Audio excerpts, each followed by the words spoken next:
There's bad, there's really bad, and then there's this bad. That's that second half, because he came on a half-time at Montjuic, and you think like, why are you doing that? So I don't know, through the two games really, he seemed completely lost. His cameo was so bad against Inter Milan that he immediately became the target right after the team lost, which leads us to the big question. Just how bad is Ronald Araujo actually? What's the main thing he does that makes him guaranteed to always make mistakes in crucial moments? And what's Barcelona trying to figure out with him? Getting into it then, how bad is Araujo? The game against Inter Milan was a huge indicator. Ronald Araujo came on in the 76th minute, and from that point on, it's a downward spiral for Barcelona. In the 93rd minute, Barcelona concede, but it's not just the goal pissing the fans off, it's Araujo's role in it as well. Scandalous defending. It's the 93rd minute. Barca loses possession and there's a turnover. Denzel Dumfries gets the ball into the box, and just take a look at Araujo's positioning right here. He allows Acerbi to get gold side of him. Acerbi's a defender, by the way, and it takes nothing from what was an instinctive finish. But the point here is, Araujo's positioning for that goal was criminal. If that was bad, it gets worse in extra time. Inter's go-ahead goal? Araujo played a part in that too. He gets dragged out of position by Marcus Thuram, and this alone is annoying from a Barcelona perspective. Just watching the game, Marcus Thuram looks shattered, like he'd run himself into the ground and was done. He'd played every minute from the start up to that point.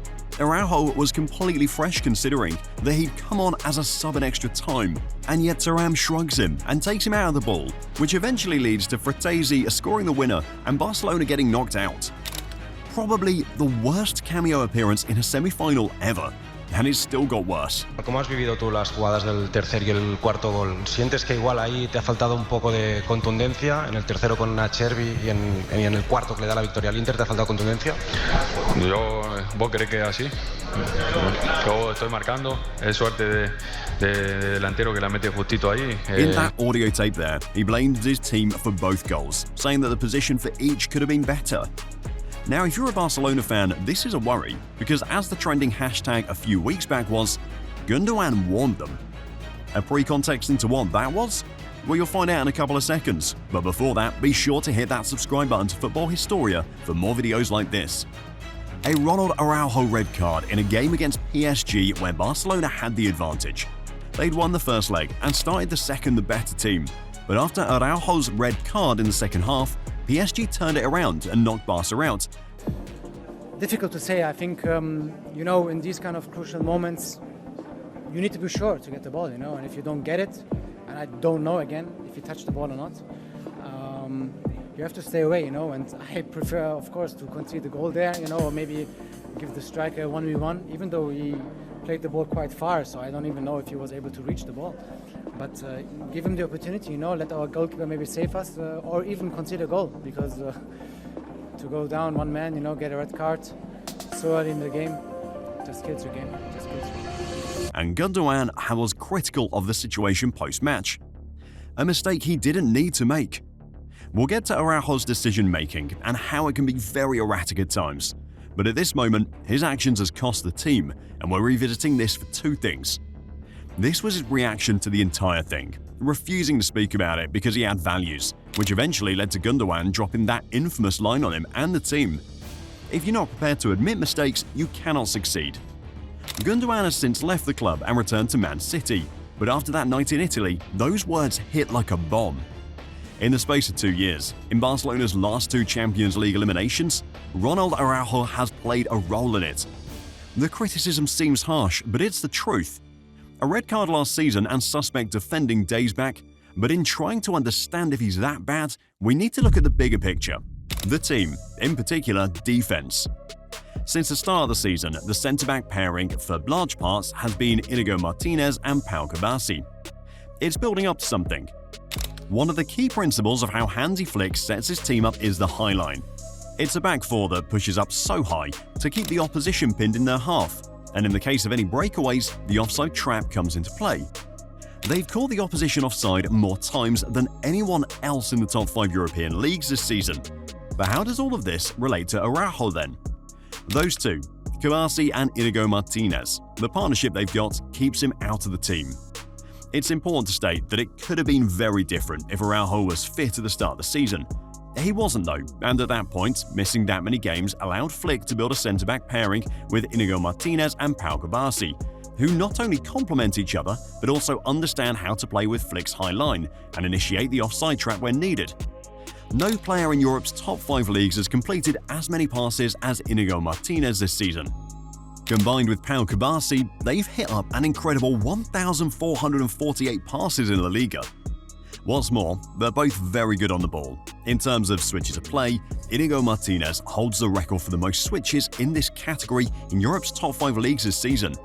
Add to this Kouassi's defensive solidity and equal excellence on the ball as well, and it creates a problem for Araujo.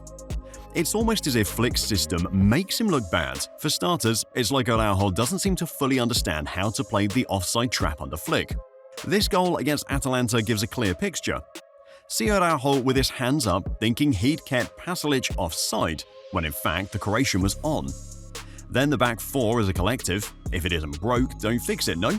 They've been very solid as a unit this season, and Araujo can't seem to find a place in the team.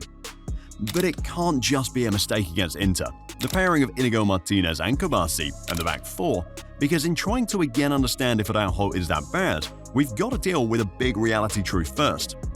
Despite the mistakes, he's still one of Barcelona's best defensive options.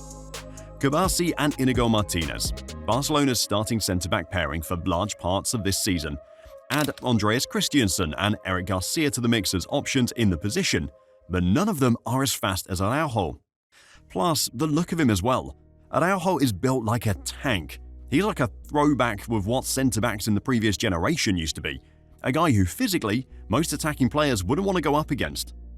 Just under a year ago, he was getting voted as La Liga's best defender of the season. Union then on this one. Liga MVP, most valuable player of the season. Ronald Araujo for you, Pablo? Yes. That's how good he is, or used to be. Under Xavi, it wasn't the case of the Spaniard playing favourites.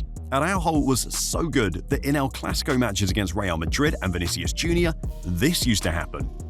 Xavi would play Araujo especially at right back just to deal with the threat of Vinicius.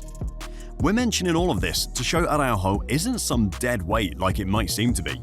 I mean, the guy is one of the captains of this Barcelona team for a reason. He used to be considered untouchable, but the key word here is used to be. Despite having a release clause of €1 billion, in the summer, for the first 10 days, there is a deal in Araujo's contract that allows him to leave for a reported fee of €65 million.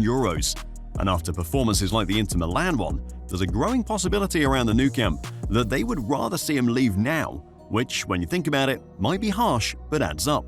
Unless something drastic happens, Ronald Araujo isn't a starter under Hansi Flick. As a player, he's got great physical attributes and looks very strong and hard to beat.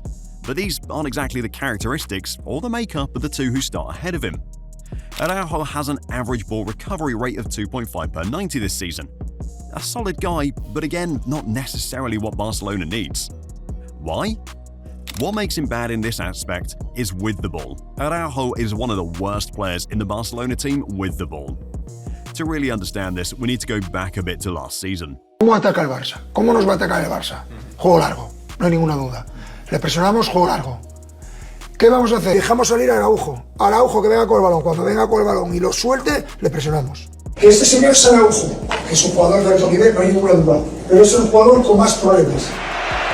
Todas las veces que el balón le llega a Araujo, ya sea un apoyo, un pase y demás, cuando el balón es en movimiento, tapa la línea de pase y gol. The game versus PSG, and Luis Enrique found a nice way of calling Araujo bad. But the idea here is, he told his PSG team the trigger point was to let Araujo have the ball because they knew on it he didn't have the technical ability or level to play out, or in general like the rest of the team, and they decided to use it against him. This is a big problem, and it gets even bigger with Hansi Flick. From the passing stats we've shown earlier, both Inigo Martinez and Pau Kouassi are excellent passers of the ball. Ronald Araujo isn't. His footwork looks off.